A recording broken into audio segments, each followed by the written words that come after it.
Sometimes the smallest things carries the biggest stories. A piece of jute rope, an old button, a broken frame, a scrap of fabric that everyone else forgot. To the world, these are useless, but to a creative heart, they are memories waiting to be reborn. Today, this story is about craft. It's about cheesy little things that makes us smile. And it's about how handmade creations quietly heal heart. Once upon a time, there was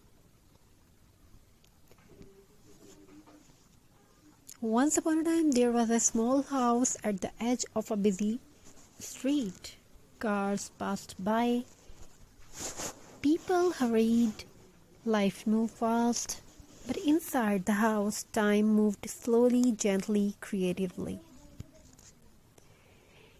In one corner of the room sat a wooden table. Its paint was chipped, its edges were rough, but it was loved. The table had seen many things, tears wiped away with fabric scraps, laughter while gluing fingers together, late nights cutting paper under a dim bulb. This was a craft table. On this table lived the cheapest collection of things. Empty jars that once held coffee, button rescued from old cloth, twine wrapped around memories, broken jewelry that still sparkled in the light. Cardboard pieces saved, just in case. People laughed when they saw it. Why don't you throw this away? Why are you keeping junk? Just buy something new. But the hands that work on this table knew a secret. Nothing is useless if it can still create joy. One evening, rain tapped softly on the window. The kind of rain that makes the world quiet, the kind that makes you think. She sat at the table holding a piece of burlap. It was rough, imperfect, stained with time, just like life. She did not know why her heart felt heavy that day. Maybe it was exhaustion, maybe unspoken worries, maybe the weight of responsibilities no one talks about.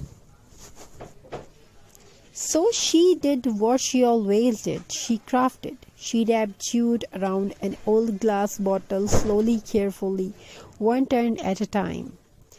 With every wrap, her breathing softened. With every knot, her thoughts slowed down. Craft does not rush you, craft listen. She glued a less trim, cheesy, old-fashioned, slightly uneven. She smiled.